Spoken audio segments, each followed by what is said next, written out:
So there is a war criminal giving evidence in a trial against Milosevic, a trial that is staged to give the reasons for the war on the humanitarian reasons.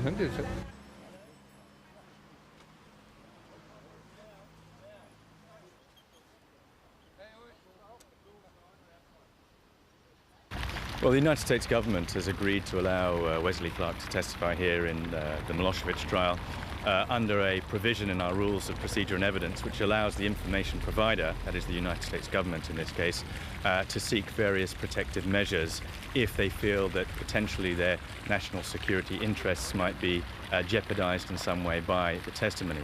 What that means in practice is that he will testify in front of the judges, in front of Mr Milosevic and the other lawyers and clerks in court. That testimony will then be broadcast later on in the week to the public, and if there are any possible redactions that have been sought by the United States government, they could be made as long as they have the approval of the judges in the first place.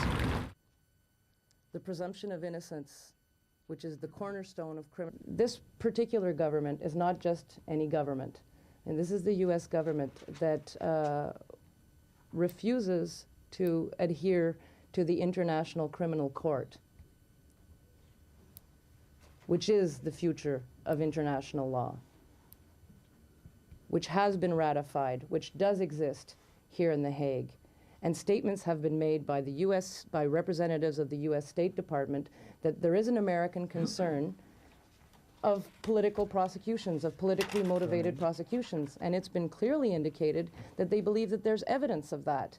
And I would say, based on the situation today, that perhaps these State Department representatives were correct. Perhaps they're correct in concluding that there were politically motivated prosecutions.